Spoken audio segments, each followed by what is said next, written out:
लक्षद्वीप की सुंदरता को शब्दों में समेटना बहुत मुश्किल है। जो लोग दुनिया के अलग अलग देशों के द्वीपों को देखने जाना चाहते हैं, वहाँ के समंदर से अभिभूत है, उनसे मेरा आग्रह है कि वो पहले लक्षद्वीप आकर जरूर देखें।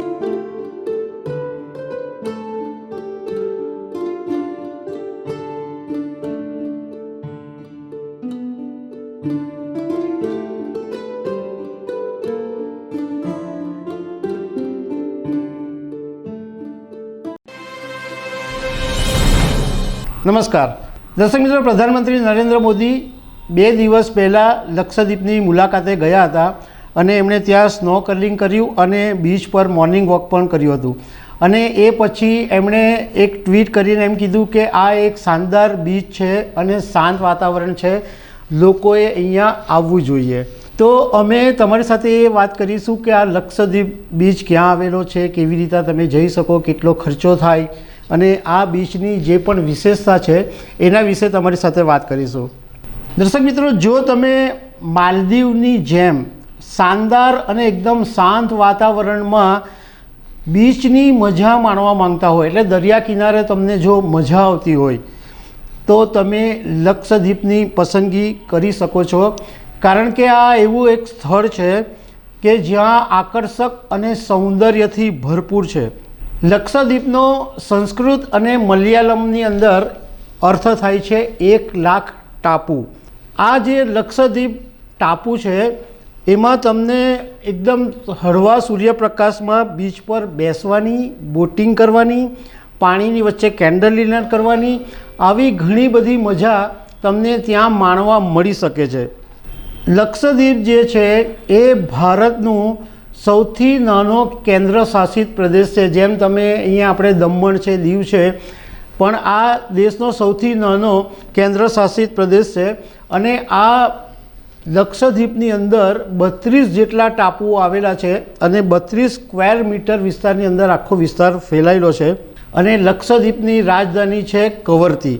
લક્ષદ્વીપની અંદર તમે જો જાઓ તો ઘણી બધા એવા ટાપુ છે કે જે બહુ જ ફેમસ છે, જાણીતા છે અને ટુરિસ્ટોને બહુ મજા પડે એવા છે. વિદેશી ટુરિસ્ટો પણ અહીંયા ઘણા બધા આવતા હોય છે. એમાં ઉજર મસ્જિદ છે, અગાતી છે, બનગારમ છે, કલાપેની છે, કાદમત છે, કવારત્તી છે, મિનિકોય છે, બંગારમ ટાપુ છે, અંદ્રોટ છે, બિત્રા છે અને પિટ્ટી પક્ષી અભયારણ્ય છે. એટલા બધા સ્થળો છે કે તમે જોતાં જોતાં થાકી જશો અને તમને બીચના સૌંદર્યની તો અદ્ભુત મજા માણવા મળશે. હવે આ જે તમને વિસ્તારની વાત કરી કે આટલા આટલા ટાપુઓ છે, એની અંદર મિનિકોય કરીને એક એવો ટાપુ છે કે જે 10 ગામોનો સમૂહ છે.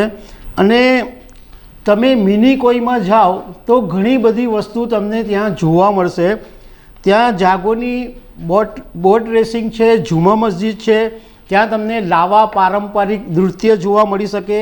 ત્યાં બહુ વર્ષો જૂનું એક લાઇટ હાઉસ છે.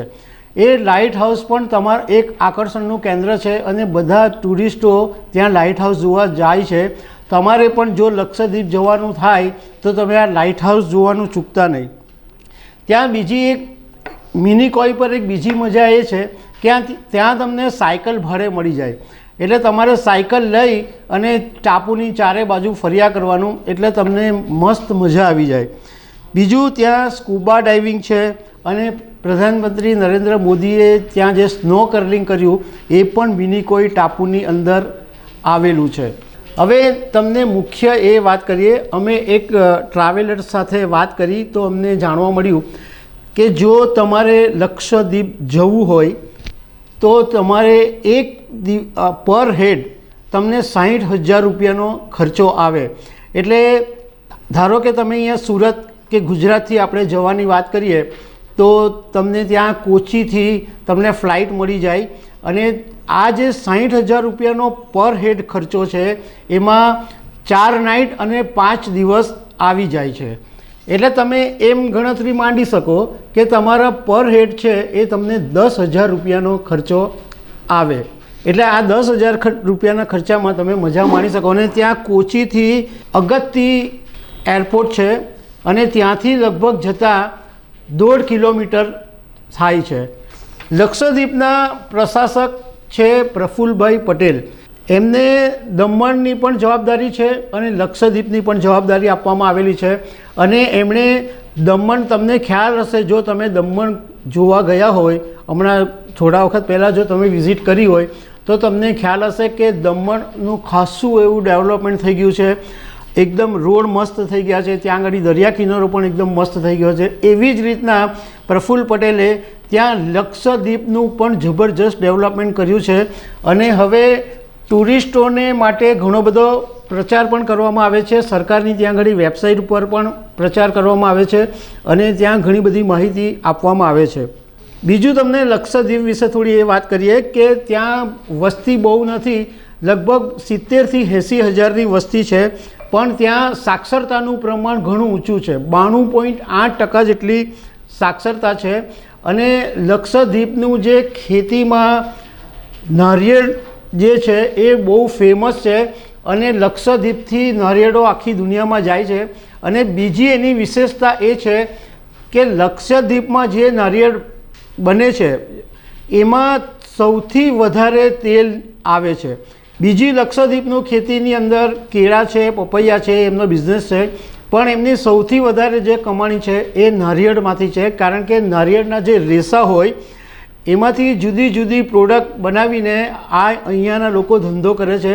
અને આ નારિયેળનું જે વેલ્યુ એડિશનની જે પ્રોડક્ટ છે એની 7 જેટલી ફેક્ટરી લક્ષદ્વીપની અંદર આવેલી છે.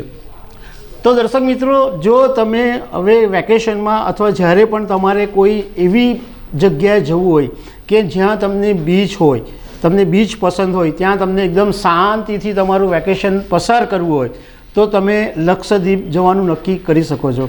તો દર્શક મિત્રો, આવી અનેક વાતો સાથે અમે તમને મળતા રહીશું. Thank you very much.